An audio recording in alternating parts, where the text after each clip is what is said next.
মমতা বন্দ্যোপাধ্যায় আসলে চান না যাদবপুরের এই সমস্যাগুলো মেটাতে।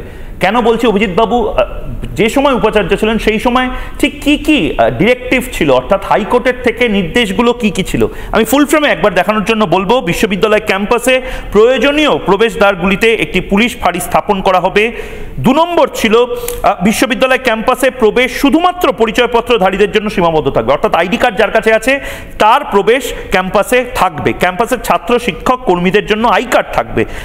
3 নম্বর যেটা ছিল, যদি কোনো ছাত্র আন্দোলন করতে হয় তবে তারা বিশ্ববিদ্যালয়ে নির্দিষ্ট স্থানে ছাত্র আন্দোলন করবে, ক্লাসকে ভণ্ডুল করে ছাত্র আন্দোলন করা যাবে না।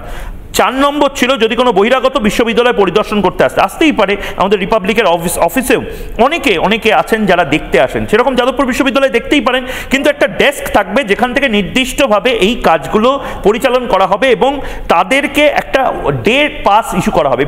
বিদেশের বহু বিশ্ববিদ্যালয় এটা হয়, অক্সফোর্ড, কেমব্রিজ, অনেকেই ঘুরতে যান ট্যুরিস্টরা।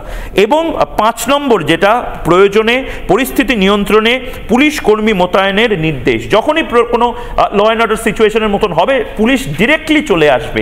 এইগুলো হয়নি, যেটা হরিশ সালভে বলেছেন, খুব গুরুত্বপূর্ণ পয়েন্ট। মমতা বন্দ্যোপাধ্যায় এই মাওবাদীদেরকে, কিষাণজিদেরকে, ছত্রধর মাহাতোদেরকে নিজেরা তৈরি করেছেন, লালন পালন করেছেন এবং এখনো এই রিজার্ভ পলিটিক্যাল ফোর্সটাকে রেখে দিতে চান মমতা বন্দ্যোপাধ্যায় নিজের ভোটের স্বার্থে।